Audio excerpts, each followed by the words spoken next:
Otoro Tantananarivo Tomasina 3 volana nanomboany tetikasa tsy mbola nandray vola ny tokotany.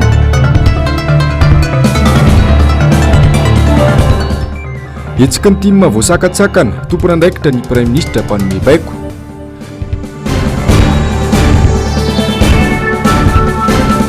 Toedra raha-pifidianana nandefa taratasy any amin'ny OIF ny antokotiko Madagasikara. Tompoko lasy sy tompoko vavy manoatra ny araba ho antsika rehetra izay manaraka ny fahitalavitra ny MBS amin'ity hariva ity. Tonga soanao atao anatin'ny fotoana ny fampahalalam-bavao koa dia manasa mampanajana sy ampitiavana tenako anaraka ny vavao hatramin'ny farany. Olona iray nitorana, olona maromaro ny sepotra, ireo no vogatry ny fifandonana teo amin'ireo mpikatroka tiako Madagasikara tetsy Itosy sy ny mpitandro filaminana androany maraina. Nampiseho ny maha fanjakana mpanao hery famoretana tsy manaja ny mahatany demokratika any Madagasikara sy ny fanjakana tsadona azy indray androany. Ny fitondram-panjakana Andry Rajoelina tamin'ny alalan'ny mpitandro filaminana. Izy ireo izay nahazo baiko manokana anakana ny hetsika nataon'ny Comtim androany tetsy Itosy. Nisy mihitsy aza moa ny fandefasana bomba mandalatsa-dranomaso nataon'ireo mpitandro filaminana ireo. Ando miaratiana Tahirinena. Tokony ho tamin'ny sivora tany ho any nanomboka niatrana tsikelikely tetỳ avarabohitra Itosy ny mpitandro filaminana nahazo baiko manokana anakana ny hetsika ny tiako Madagasikara Itosy anao fanentanana ara-pifidianana sy anao fotoam-bavaka tao anaty tokotany malalaka sady mifefy an'olon-tsotra. Tonga tsikelikely tampilaminana ihany koa ny olona anotrina izany sady hitafa amin'ny filomarika Ravalomanana.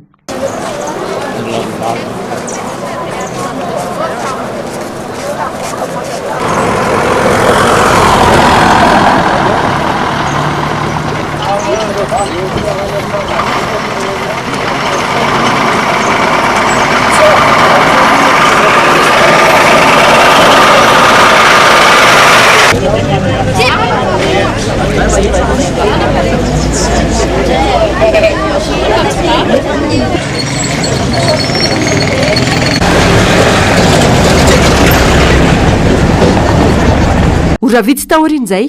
ny gadina teny an-toerana ny filomarika Ravalomanana. Teo anatrehan'izany anefa nanomboka nampiseho ny heriny ireo mpitandro filaminana ka izy ireo indray no niantsy sady ny tarika korontana. Tsy navela hiditra tao amin'ny toerana anaovana ny hetsika ny olona. No idina ny vavahady tsy nafany ireo mbola tany ivelany hiditra. Nampiakatra natezenary olona ny fihetsiky ny mpitandro filaminana ka ny afara tamin'ny fifamaliana samihafa. Tsy voahaja intsony ny maolona. Hatramin'ny solombavam-bahoaka raisina tamin'ny vozon'akanjo, ny olona natositosika tahaka ireny dahalo sy mpamon'olona ireny, ny mpanao gazety no rahonana.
Fiscal.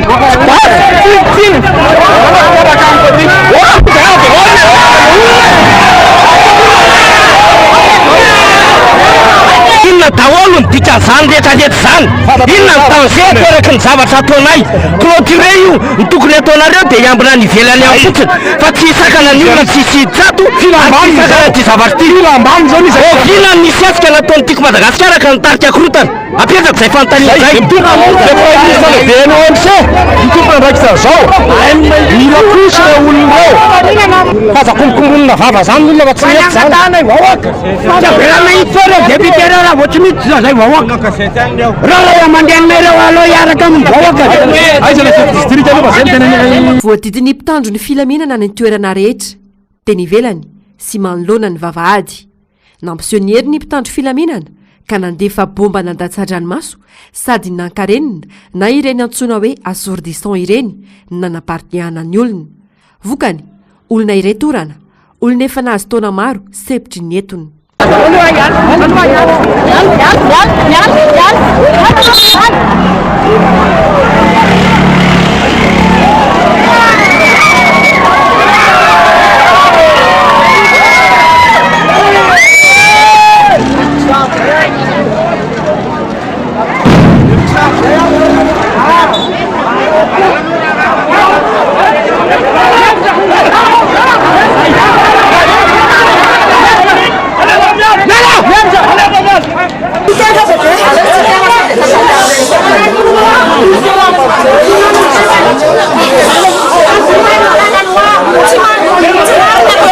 dia velona fantsehana dia zay ao arina mpitandro filaminana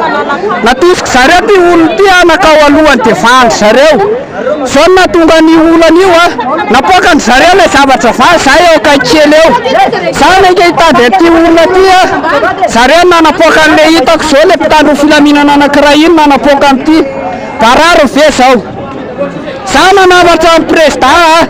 fa nateraka ny vehivavy ianao ary zay le lano miteny anao faizam-ba atao azao le malagasy tsy maninona fa dia reky tsy maninona tsy mitondra zavatra fiadiny zay fa zay ny anaovana anay zao mila kosy ra olona ireo la mpitondra mila kosy araky ny teny tao botsibotsina be le raha le filoam-pirenena nanao teny tsy voahevitra fa rehefa tena dirina le izy mianakaviny mila kosy atrio latsaka dolo zay tsy ho latsaka rehetra ahoana ty antanarana ny droana grenade zay nga mangaraka amin'ny tena piramina zay olona tsisy mikorota na tsisy miady miampahoana zanaka ny droanareo grenade manambady amanjanaka nareo sa tsy manataranaka nareo sa tsy manataranaka raha manataranaka za manao azany tsy nijanona teo fa nitony fifamaliana teo amin'ny mpikatroka maniry tehiditra sy ny mpitandro ny filaminana tsy nahitoitra azy ireo izay fa marobe anefa ny olona ka tavela tena amin'ny sisin'arabe tsy afaka niditra ny tombo miandalana ihany koa ny mpitandro ny filaminana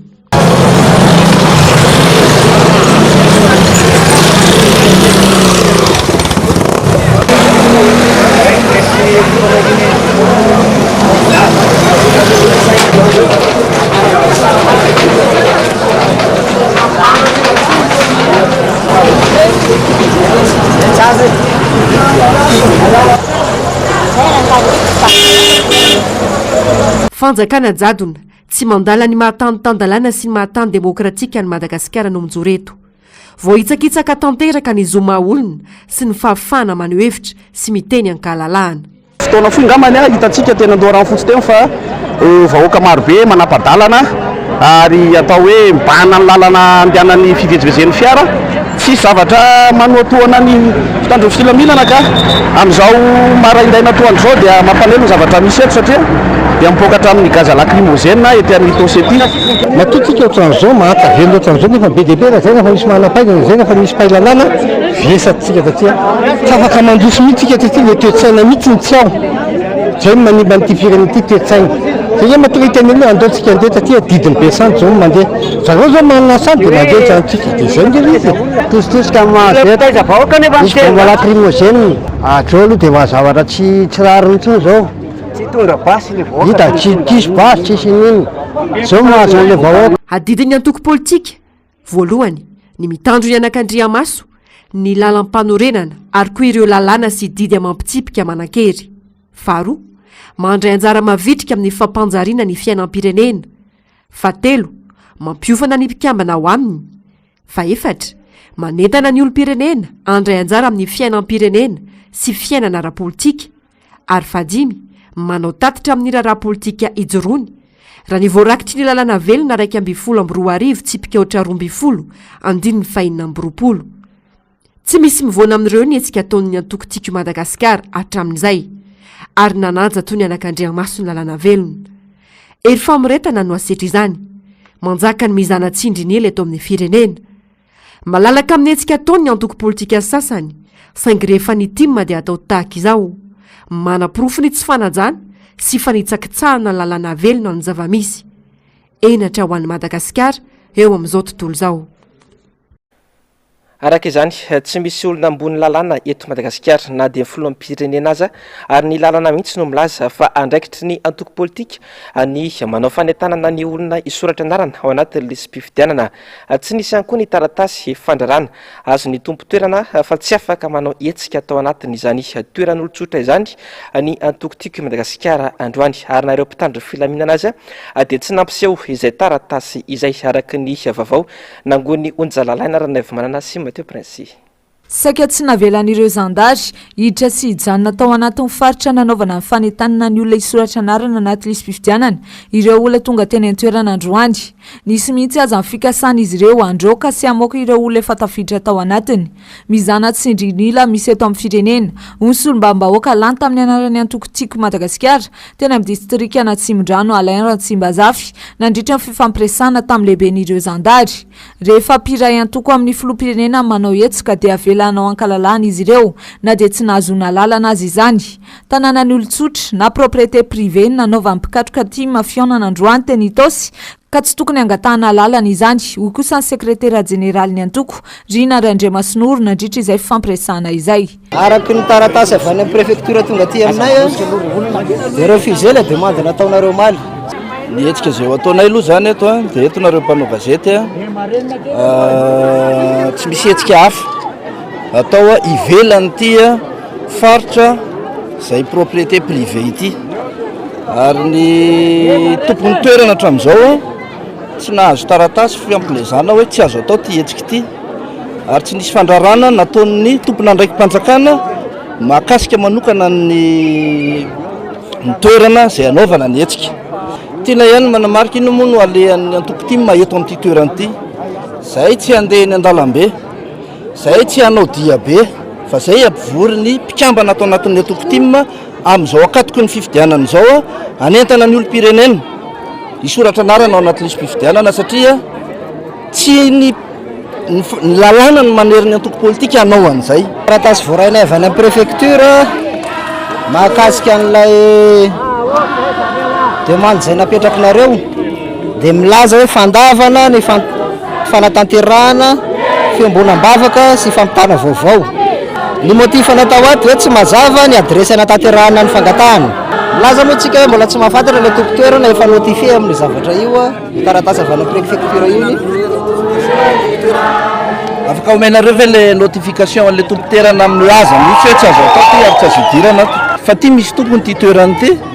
tsy nisy mihitsy interdiction nataon'le tompona ndraiky mpanjakana milaza ny teny amin'le olona satria zay avy ndresaka tamin'le olona mihitsy hoe azona idirana ve ao atokantranonareo satsia fa anao fanentanana ho an'ny mpikaroko izay ny chef district efa niantso an'ilay tompo-toerana mivantana mihitsy samy miezaka manara-dalàna tsika nareo tonga eto milaza fa ampiatra lalàna dia izay koa mba mitaky le ara-dalàna avy any aminareo mihitsy hoe inona le taratasy eo ampelantananareo ahafahanareo miteny hoe tsy azo idirana atao anatin'ity tanànan'olo ity tsisy zavatra ioatra ny fefy andeha anakorotana na sala amin'izany zay hatramin'izay ka hatramin'izao ary mbola tananay zay tena mino tokoa fa mety sy anareo ny iopef raha fijerevako anareo zao tsy miopef anareo mialatsy manapaka anao nisy situation tamin'ny fakomaly samaly teny andorany fotsy solom-bavambahoaka oatra ihany no mitarika olona tsisy taratasy na iray ary nietsika ve nareo mpitandro filaminana satsia okalizy zany mba tsisy mizana amitsindrinila fa ao anaty tanitandalanytsika ary zay apetraka foana ihany hoe zay nge nanao fangatany tao anatin'ny ora sy fotoana zay tokony nanaovana an'izany resaka adresy verangano andeha asitsika hoe olana goavana eto kasika le andoharany fotsy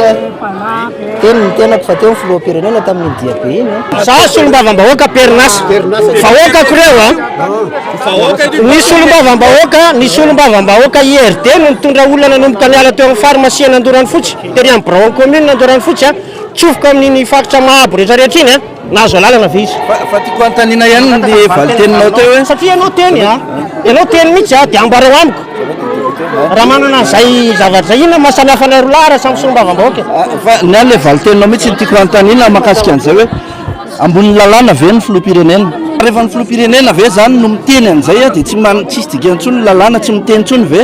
fa manatateraka fotsiny na rehefa ny filoham-pirenena ve natao hoe lalàna eto ka rehefa mijoro eo izy dia mety le zavatra atao rehetra ohatra ny andro raha tsy vahiny mitondra olona anakeny avoloha ry na nino ianao nitazapotsy no maly nohony ianao no androany no sahiteny amiko fa ravaina ny anay eto sa misy autorisation hitanao maly mialohana tongavan'ny filomatrika Ravalomanana teny Itosy ny sy ny fampiresahana teo amin'ny rotontindy rehefa tsy nanana taratasy mazava nilaza fa tsy azo idirana ao anatin'ny faritra nanaovan'ny antoko tim fanentanana ny olona isoratra anarana anaty lisy-pifidianana ireo lehibe ny zandary dia nivoaka tany ivelany any izy ireo. Mbola amin'izay vaovao androany izay hatrany tetsy Itosy Varabohitra dia niseny mihitsy no niantso ny fiarahametana amin'ny antoko politika amin'ny fanentanana ny olona isoratra anarana ao anatin'ny lisy-pifidianana ary izany no ataon'ny antoko tima amin'izao fotoana izao mahagaga nefa ny fihetsika nataon'ny mpitandro filaminana sy ny fanjakana Andry Rajoelina androany izay nanakana ny hetsika nataon'ny mpikatroka tima tetsy Itosy ny sary tamin'ny taona 2024 ireny miverina ireny io kosa nambaran'ny filoha Marc Ravalomanana onjalalana Ranaivomanana sy Mateo Prince Atrany. Mampatsiahy ny zavanseho tamin'ny taona 2024 ireny tranga teny Itosy androany ireny hoy ny filoha Marc Ravalomanana nandritra ny fandraisam-pitenenany. Fanentanana ny olona isoratra anarana anaty lisy-pifidianana natao teny an-toerana nefa dia raha matahora sy antso-jay hatrany no atao amin'ny antoko-tsiky Madagasikara. Raha tsy hivana dia ny avy amin'ny vomiera mahaleo tena misana fifidianana na ny seny mihitsy ny miantso fiarahamentana amin'ny antoko politika anao ny fanentanana ny olona noratra anarana anaty lisy-pifidianana. Mame tamberina ny zavatra nitranga tamin'ny 2002 ny zavatra misy ohatran'ireo nataon'ny ekipany mpitondra tamin'izany fotoana zany tsy hoe zay zao mibana niditra fa mila fasahina izany avy ny zavatra zay ma hoe aza matao ara mihitsy na miambaamba fa tonga dia mirosoa foana fa tsy maintsy misy foana ny asan'ny satana asan'le ratsy anakorontanana zavatra tsy mitovy velively amin'ny zavatra lazaina inge ny zavatra misy amin'izao fotoana zao hoe tovitovy tsisy valaka ny datiny samy hafa ary nareo azy ataitra foana matoa dada milaza hoe andao tena anao azay tsy memitra amindreo mihitsy azy matahotra nareo. Zandary mahazo tombontsoa manokana sy miaro izay tombontsoany manokana izay ireny tonga nanakatsakana teny Itosy androany ireny hoy hatrany filoha Marc Ravalomanana. Tandro filaminana ireto misy groupement vitsivitsy eo zay tarihan'ilay Tojo colonel Tojo misy dikan'izay satria ireo ihany mahazo avantage fa ny sasany rehetra fa mandada olo io ihany ny mahazo dia andana ataovy zazo atao any fa avadin'olona ne io tsy mila an'izany eo autorisation zany miditrato fa ampilazana fotsiny raha ilaza ary nareo efa tsy ilaza nareo zalazaina. Miantso fihamelona manoloana ny fisindreo olona pitsikilo mody miditra mpikambana ao anatiny antoko ihany koa ny tenany. Fa zao zavatra anankiray maelo ianareo milaza nareo tamin'ny États-Unis sy ny manodidina ary ny eto Antananarivo maelo ianareo fa misy olona iran'izy ireo karamain'izy ireo tafiditra ato anatintsika zay ny zavatra hitako teo dia mampirisika dia miteny dia manao izay tanteraka an'lizika io voakarama ihany koa reny dia zay hoe mila mailo ianareo henoko nareo teo nilaza hoe aoka hijery zay manodidina tena marina fa misy zany. Tsy ny teny Itosy ihany fa efa fomba fanao ity fitondrany mihitsy manakatsakana ny hetsika ataon'ny antoko-tsiky Madagasikara toy ny seho teny Talatamaty sy Ambohidratrimo. Ny mpitandro filaminana natao hiaro ny vahoaka indray no manapatra ny hery amin'izy ireo. Nanamafy moa ny filoha mpanorona ny antoko-tsiky Madagasikara fa isy paikady omena mpikatroka time ny fotony na ny fokotim manoloana ny antso-jay sy raha matahora ataon'ny mpitondra ankehitriny. fa mbola ambany kosa ny tapavitrian'ny olona misoratra anarana ao anatin'ny lisam-pifidianana enitosy ka izay no antony anaovan'ny antokotiky Madagasikara fanentanana teny antoerana androany tsy afaka aneo ny safidiny amin'ny fifidianana ny olona iray raha toa ka tsy voasoratra ao anatin'ny lisam-pifidianana ny anarany dingana lehibe mialoha ny atrehana ny fifidianana araka izany ny fanentanana ny olona isoratra anarana ao anatin'ny lisitry mifidy onjalarana narana efa manana sy Mateo Prince. Tsy mitsahatra manao fanentanana ny olona ny fotony ny amin'ny tokony hisoratana anarana anaty lisam-pifidianana ny filoha Marika Ravalomanana tombontsoa maro no sitrahan'ireo izay tafiditra ao anatin'ny lisitry mifidy anisan'izany ny fahafahana manara-maso ny fizotry ny fifidianana ary koa ny fahafahana maneho ny safidy mandritry ny fifidianana raha ny tsikaritra dia anisan'ny nampiakatra ny tahan'ireo olona ny soratra anarana anaty lisam-pifidianana ny fanentanana ataony antokotiky Madagasikara hoe manentana ny antoko politika rehetra mba hanao arak'izay azo atao amin'ny fanentanana ny olona isoratra anarana satria 8 millions fotsiny no vita tamin'izay nefa tokony 13 millions 500 nojaitra isika nanomboka tamin'ny volana décembre janvier efa niakatra 10 millions ka tsy maintsy soratana aloha le anarana zay zany fanentanana toko amin'izao tsy maintsy soratana ny anarana ho tafiditra ao anatin'ny listy mpifidy satria raha ohatra tsy tafiditra ao anatin'ny listy mpifidy nareo dia tsangan'olona fotsiny tsy afaka mifidy anareo zay olona tianareo ary tsy afaka joro misy anareo hoe raha misy zatra mitranga tsy afaka miditra anatin'ny bureau mpifidianana tsy afaka manao tsikera na mikritika ary indrindrindrindra tsy afaka mba milaza hevitra sorata fa inareo eto mbola ambany be efa tena latsaka anatin'ny fahasahiranana lalina amin'ny firenena ary ny fandehanana mifidy ihany no ahafahana mametraka olona hitondra fanovana eto amin'ny firenena dingana iray tsy maintsy atao mialohan'ny fifidianana ny fanentanana ny olona isoratra anarana anatin'ny lisitry mifidy ka tsy tokony ho sankanana ny antoko politika manao izany. Amin'ity taona 2024 ity no voafaritra lalàna hanaovana ny fifidianana na ny seniaza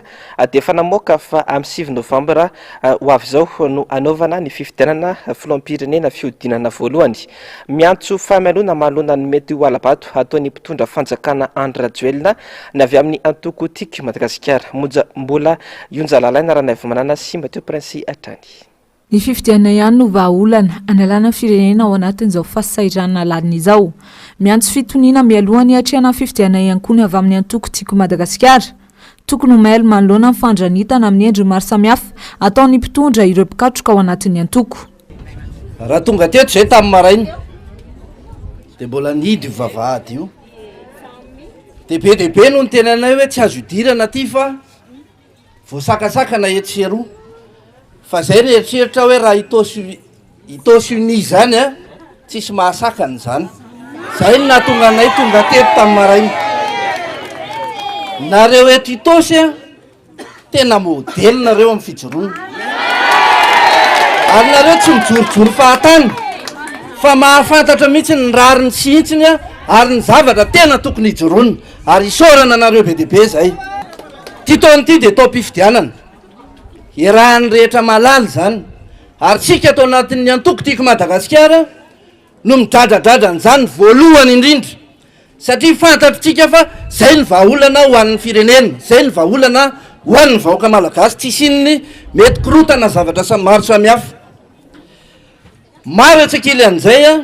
miezaka manao hery fanoretana mampalemy ny sain'ny olona tsy heritreritra n'izany fifidianana zany fa isika dia mijoro hatrany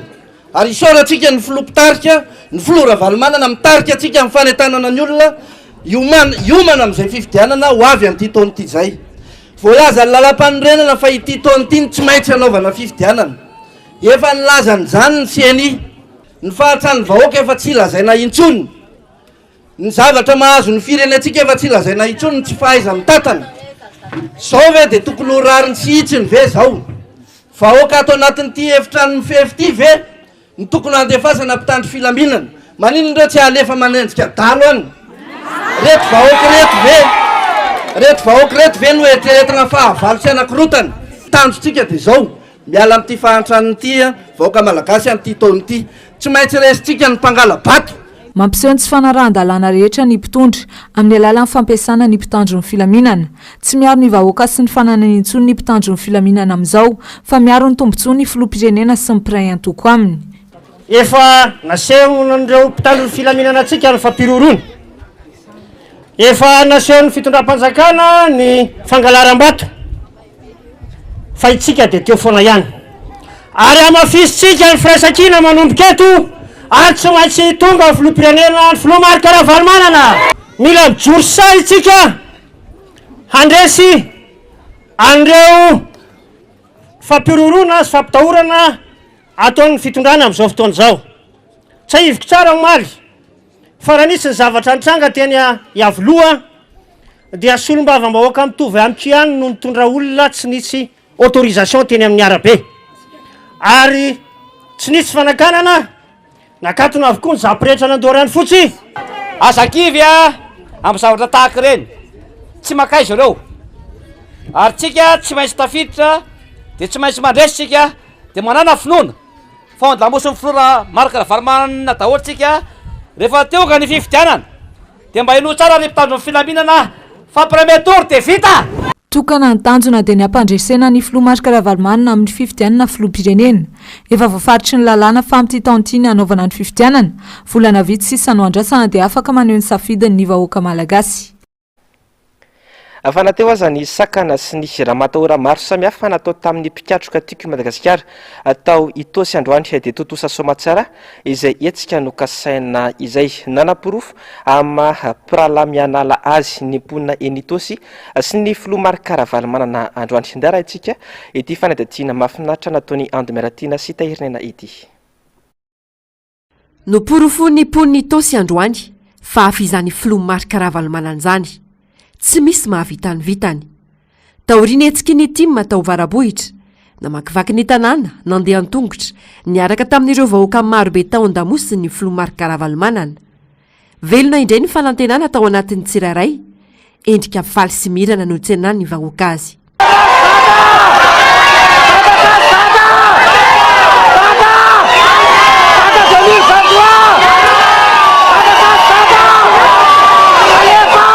Marobe ireo olona nivoaka ny trano vao nahary efa handalo ny filoha Marc Ravalomanana. Akaiky ny vahoaka raha teo ny tenany ka nasehony zany androany. Tsy misy memitra na misy aza ny ramatahora sy sakatsakana atao aminy.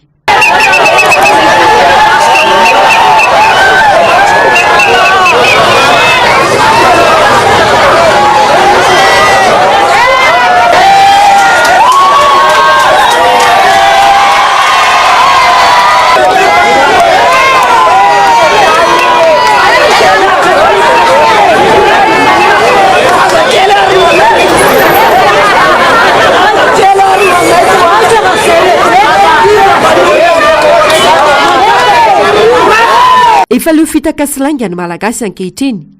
mila olona mahay sy vokotra kefa anavitra ny firenena. Tsy vitany sandry na vava fotsiny ny fampandrosoana fa ilana fahaizana sy fifanohanana eo amin'ny rehetra araka n'ilay telo filamatry ny tima manao ny hoe ny tonga miaraka ny fanombohana, miasa miaraka ny fahombiazana, sahy, mijoro, raiso ny andraikitra amin'ny maolo-pirenenanao. Araka izany rehetra izany dia nandeha fataratasy ho an'ny OIF na ny Organisation Internationale de la Francophonie ny antoko tiako Madagasikara tamin'ity androany ity nampafantatra ny sary politika misy eto amin'ny firenena amin'izao fotoana izao no tena votoatiny izay taratasy izay indrindra ny fikarakarana ny fifidianana sy ny tsy fahatombanana maro manodidina izany. Njavandriamaefa Mateo Prince. Lafinjavatra maro no mbola mampanainy antoko tiako Madagasikara amin'izao akatoko ny fifidianana izao raha ity taratasy nalefan'izy ireo tany amin'ny OIF na ny Organisation Internationale de la Francophonie androany ity. Enina herinandro taty aorian'ny voany datim-pifidianana voaka nisy tokoa mantsy dia mbola tsy nisy aloha hatreto ny fanapahan-kevitra avy amin'ny governemanta ny amin'ny fiantsona ireo olom-pirenena hifidy. Izany hoe mbola baraingo ny 7 novambra 2024 izay datina voaka ny CENI efa nankatoavin'ny ACC anatanteraina ny fifidianana ho filoham-pirenena. Mbola tsy misy resaka ihany koa ny momba ny datim-pifidianana ho an'ny ben'ny tanàna izay tokony hatao ho amin'ity taona ity ihany. Tsy ampy ny teti-bola entin'ny CENI anatanteraina ny fifidianana izay tokony mitentina 570 miliara ariary raha ny voasoratra ao anatin'ny teti-bolam-panjakana. Mbola baraingo ny fanampiana rabola avy amin'ireo mpiara-mombonantoka na ny basket fond tsy mendrika ary tsy tomombana avokoa ny fomba fiasan'ireo rafitra mikarakara ny fifidianana eto Madagasikara ho ihany ny voalaza ato anatin'ity taratasy ity. voasakatsakana sy arany Ramatahory amin'ny alalany mpitandro filaminana tranika ny hetsika ara-politika rehetra izay ho ataony ny antoko politika avy amin'ny fanoherana. Ny avy amin'ny mpitona fanjakana nefa ankilan'izay efa manao fampelezan-kevitra mialohan'ny fotoana tsy misy teritery ary amin'ny alalany fitaovam-panjakana no anatanterainy izany. Tsy mbola mampiseho ny fahavonona ny atrika ny fitoanandoam-pirenena izay efa takin'ny hery misy eto amin'ny firenena ihany koa ny fitondram-panjakana. Nankasitraka ny OIF amin'ny fahavononany anaramaso ny logiciel ampiasain'ny CENI amin'ny fanavozana manontolo ny lisitry mifidy ny antoko Madagasikara. Manentana ny OIF fatrany anaramaso ireo pitsopitsony rehetra manodidina ny fifidianana ihany koa ny antoko Madagasikara. Afatsy voaja intsony ny Matin Demokratika à Madagasikara tratry ny fanavakavahana izay mpikambana Madagasikara amin'ny fanoratana anarana ao anatin'ny lisam-pifidianana hoy ny solotenan'ny tanora Madagasikara avy amin'ny faritry Bongolava raha naneho ny heviny malona ny fanakatsakanana sy ny Ramatahory natao tamin'ny antoko Madagasikara tetsy Itosy androany sy makasika ny fanasana mpifidy any amin'ny faritra iny. Onjalana raha navy manana sy Mathieu Prince. Tsy mipetraka intsony demokrasia ato Madagasikara ary manam-porofo izany ireny fanakanana ataony mpitandro ny filaminana tamin'ny antoko Madagasikara isak'izay mihetsika ireny anisan'izany ny androany teny Itosy. Manana andraikitra nentana ny olom-pirenena hisoratra anarana anaty lisy fifidianana ny antoko politika ka tokony avela malalaka anao izany izy ireo na dia avy amin'ny fanoherana aza. Tsy mipetraka mihitsy zany le fahafahana maneho ny hevitra eto amin'ity firenena ity satria ireny fihetsika ireny dia fihevitra mamofady ary fihetsika tena mampiseho amin'ny matany tsisy fanjakana ntsona eto amin'ity republikana ity satria dia hery mpamoretana ary tonga amin'ny atao hoe fantsiana ady amin'ny vahoaka malagasy sy vahoaka sahirana eto amin'ny firenena mihitsy ny zavatra nataony fihetsiky ny fitondram-panjakana indrindra fa ireo atao amin'anatin'ny forsa ireo. Ary mampanahelo dia misy ny sasany manao ny hetsika ary ao anatin'ny atao hoe circulation mihitsy manapaka fa avela manao an'izany hetsika izany ny atoko TGV teto Itosy dia tsy mipetraka izay demokrasia izay fa tondrana emoregy, tondrana miaramila be da be teo amin'ny vavahady ary le vavahady tsy hoe vavahady ana fanjakana fa nolotokana ary misy fieftambo misy vavahady tokony avela hiditra malalaka ny vahoaka hitsofoka ao dia ny asanao tokony miaro fotsiny avy aty ivelany fa ny vahoaka tiako Madagasikara izay taria amin'ny président Marc Ravalomanana dia ahendry. Ny resaka makasika ny fanisana mpifidy any amin'ny faritra Bongolava ihany koa ity pikatroka timy ity avahan'ireo mpanisa mpifidy ho izy ireo olona mpiambana ao anatin'ny antoko Madagasikara. Ny any faritra Bongolava dia ny vahoakany mihitsy manatona ny fokotany fa raha ohatra ka ny eo ampitondra no antenana dia raha ohatra tima fatany hoe tima na atoko na fatany hoe olona mpanohana ny atoko Madagasikara dia ezahany mihitsy orahena ary ezahany mihitsy ampidinina anaty lisy mpifidianana zany any amin'ny faritra misy anay ihany ary tsy any amin'ny faritra Bongolava ihany fa any amin'ny faritra maro be da be ny anisany atao hoe miantso ny tena hoe ny mpitondra mihitsy no mampiseho tsy fanarahan-dalàna voalohany eto amin'ny tany sy ny firenena variana manakana mpanohitra mpitondra ka tsy mahita ny tena lahara-pahamehana ho an'ny vahoaka izay efa mikaikaiky fa miaina ao anaty fahasahiranana tanteraka amin'izao fotoana izao. Lafim-bavan'ny politika izay hatrany totosa tao andriam-pamaky ny fifiam-piarabanana tratran'ny taona sy ny fanomezana toromarika mikasika ny fifidianana ho an'ny antoko Madagasikara ao amin'ny distrika ny Manjakandriana tapany avaratra. Iraisana ny toromarika manentana ny olona hiditra ao anatin'ny lisam-pifidianana. Jessica Miray sy Manora Andriamalala. Mitohy hatrany ny fitetezam-paritra ataony pikatroka eo anivon'ny antoko Madagasikara. Tanjona amin'ny fitetezam-paritra toy izao ny fanentanana ny olom-pirenena hisoratra anarana ao anaty lisam-pifidianana. Efa saika vita avokoa ny tato amin'ny distrika ny Manjakandriana. Androany no namarana anazy ho any aty amin'ny tapany avaratra. Mazoto amin'ny fisoratana anarana ny mpona ato amin'ity distrika ity. 370 no efa vita, raha 520 kosa ho an'ny distrika tapany avaratra iray manontolo. Raha mieritreretina teto dia tsy ny saina izay ireo komity mpikarakara tsy hahatratra ny isiny nefa dia tena ny oatra be zay zany zao tsy matahotra fa tena ambony dia ambony ny tapavitrina ary ny anay ato anatin'ny distrika Manjakandriana tsy ny aty avaratra ihany fa za koa efa miona amin'ny any atsimo matetika indrindra ny avy any Larobisy Ambatomanga ambony be ny tapavitriny olona misoratra anarana. Anisan'ny mandray anjara betsaka amin'ny fanentanana ihany koa ny tanora Atsimo avy eto Analamanga. Distrika 3 izay no efa vita: Ambohidratrimo, Manjakandriana ary Antananarivo renivohitra. Ny izay ny tia Manalamanga moa zany dia nitsidika ny distrika Manjakandriana tamin'ny alakamisy teo izay nanentana ny olona hisoratra anarana anaty lisam-pifidianana. Ary rehefa nanontaniana ireo olon'ireo dia nanontaniana sy fokotany dia efa tena maro ireo olona nisoratra anarana sy efa mananika ny 370 mihoatra. Ary ny tanjonay izay ny tia moa zany dia hanentana an'ireo tanora satria taona fifidianana ty taona 2024 ty ka mila tanora sa vonona mandray andraikitra mba ho avy amin'ny firenena. Ankoatra ny fanentanana amin'ny mponina mitoromarika mikasika ny fifidianana, natao androany ihany koa ny fifampiarabanana tratran'ny taona teto amin'ny commune Ambohidraony. Notanterahana androany akoho ny fiampiarabanana tratran'ny taona vaovao sy ny fanentanana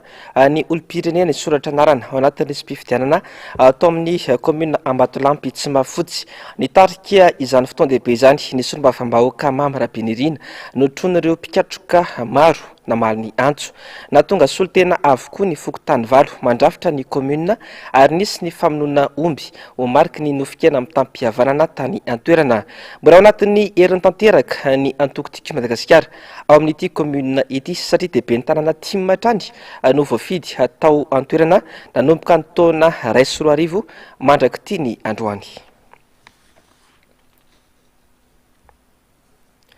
Izany lafa mavony politika fa mbola tsy nisy fanonerana kosa nalohan'ny fanjakana foibe kanefa dia mitohatra ny asa fanamboarana ny lalambe mikotana na ny autoroute ao talata vonondry. Mbola mitohy ihany koa araka izany ny fanotorana tambary sy tanimboly malona izany dia velo taraina sy manao antsoavatra ny ireo tantsaha ireo. Jessica Miray Manorandre Malala. Ny volana Desambra 2024 nampanantena ny filoham-pirenena fa iray volana raha ela indrindra dia azo fanonerana ny vidin'ny tany avokoa ny tantsaha voatototra tany tamin'ity tetikasa autoroute mampitohana Antananarivo sy Toamasina ity. Volana Martsa 2024 isika izao tsy mbola nisy nisitraka izany ny tantsaha teto. Antananarivo ny tantsaha tompon'ny tany voatototra, tanimbary, tanimboly, fiveloman'ny mponina mihitsy. Efa manodidina ny 20 hektara eo ny vita terrassement raha ny fampitambavao avy amin'ny fitondram-panjakana ary mitohatra ny fanotorana. Fitantenana ny ainan'ny tantsaha na ny efa voatototra na ny mbola miandro totorana. Mba mangataka zany zay monsieur le président satria ianao fanampanantena tamin'ny fandalovanao tety amin'ny fokotany Ambo ato amin'ny commune Talata Vonondry satria teto aminay nanomboan'ilay lalana nefa ny tambary eto efa voatototra nefa zay hatramin'izao mbola tsy nahazo valiny dia mba mangataka aminao zay président satria io mba afototry ny aina nefa hatramin'izao mbola tsisy valiny dia mba mangataka aminao zay satria tena mijaly zany ny vahoaka ty tsy zay rery zany mijaly fa zay anisany nolalovany ny tambary iny ka mba mangataka aminao zay sy ireo mpiara-miasa aminao mba mahaolana malaky satria mijaly ny vahoaka ty. Matahotra mafy mihitsy satria tena fivelomanay mihitsy satria eo amin'ny taranaka fahafito zay satria ny olombiana taloha tsy mbola nanana zany hoe kadasitra na taratasy fa tefa io dia izay mandova tefa io ny tany dia zany nefa taterina zao nefa amin'ny mahataranaka fahafito zaharery tsisany lahy ary tsisy tsomfo zaharery dia matahotra mafy amin'ilay tany satria ao anatin'ny tany mihitsy le piqué aty amin'ny commune Talata Volondry ety izy aty andrefa ao anatin'ny commune Talata Volondry mihitsy dia nefa lizy araka ny feoenay hoe misy vola omena nefa mbola tsy ary tonga ty aminay zany moa ny tenany commune koa hoe andefa tatitra nefa ny tsy mbola ary tongeny aminay ny zavatra izay ny tenena tany commune zany hoe mamena volona reny nefa mbola tsy ary tonga tany aminay. Le tany efa voatototra teo alohany ianao ve zany efa nisy nahazo vola? Ny tany efa voatototra teo alohany anay zany raha mifaritra nampitolo mahitsy zany zao dia mbola tsisy voaray, mbola tsisy nandray vola mihitsy. Tena mitebiteby satria lova avy amin'ny ray aman-dreny manko zay avy amin'ny renibe anay zany le tany enina menada zay no tompon'io tany io dia ketsana folo no anjaranay dia 3 io voatototra io zany ny anjarako. Efa betsaka ny fitarenana notanterina mikasika ity tetikasa ity saingy mbola mitoy ihany aloha ny asa tsy misy valiny ihany koa ny antsoantso ny tantsaha. Io amin'izay vaovao avy any andriam-pamaky izay hatrany fantatra fa misedra olana goavana amin'ny fiakaran'ny vidim-pianana ny tantsaha any andriam-pamaky any. Zarara misy ny karama ny vidim-bara nefa efa tsy takatra intsony. Toy izao indrindra moa ny fitarenan'ireo tantsaha sendra ny Jessica Miray sy Manorandre Malala. 7 kilometatra mialandrenivohitra amin'ny lalam-pirenena fahatelo no misy ny fokotany Andriambamaky ato amin'ny komina Ambohitrony. 5 ariary ny sarandalana raha avy any Antananarivo. Mpamboly avokoa ny ankabeazan'ny mponina eto. Tsy mahavita taona iray akora nefa ny vokatra raha ny fanazavana. Voatery mividy vary 10 ariary ny kapoaka ny tantsaha. Ny fidiram-bola nefa tsy misy. Zara raha misy 4 na 5 ariary ny karamana saraka tsaha iray andro. Tena sarotra zao vidim-penana. Hitanao aminay aty ambanivohitra zany ny resaka vola dia tena sarotra satria anao saraka tsaha anao a 5,000 ny karama raha mahita ary zany ny zavatra vidiana nefa tena lafo vary 3,000 ny kilao. Tsy mifanetana tsony zany le lanjan'le zavatra sy le vola miditra sy mivoaka tsy mitovy. Fa nga ianao tsy mamboly sa hoe tsy mamboly ka mamboly zany a fa tsy maharaka le izy. Mpiainana aloha sarotra mihitsy satria raha ampitovina amin'ny taloha zany a tamin'ny ainana taloha dia tsy tena manahirana be mihitsy aminay tatsaha aty ambanivohitra ny vidim-piainana. Na resaka savony pempenina complet io sy izay iainanao andavanandro rehetra mihitsy zany a dia ohatrany tena tsy laitra tsony ary tsy zaka ny vahoaka le izy fa efa mihina tsy fidiny zao ny olona amin'izao fotoana. Ary zay mpamboly nefa zay mpamboly indray zany a tery tany tsy misy azo valaparana ny tany fa juste hoe mamboly zany zahay a dia juste hoaninay le izy indraindray ara tsy ampy zany fa tsy misy dia lasa mividy indray nefa ny oeto manana arabola dia tsy misy satria le karama raha ikaramanao journée zany ianao a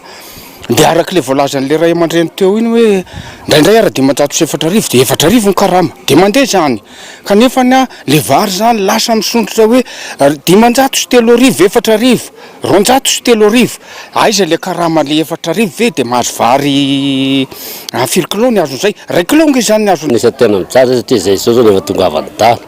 ke lalàna anay zao naboaka ny dala zao zao zay dia niombona indray natony alaina kely tena mitsana vidy penina tena miakatra dia miakatra indrindra fa vidy boary karama anay nefa tsy dia misy tsony nefa zay efa mbo miezaka iaho zany mamboly nefa na dia hoe miezaka ary zay a hitanareo fa na le zezika zay aloha misy tany any dia mbambova le zezika nefa mialafa. Mahatsiaro miady irery tsy misy pia izahay io reto tantsaha ireto. Ny vidin'ny vokatra tamin'iray ny mpanangom-bokatra ny vidin'ny zezika efa tsy vidintsony.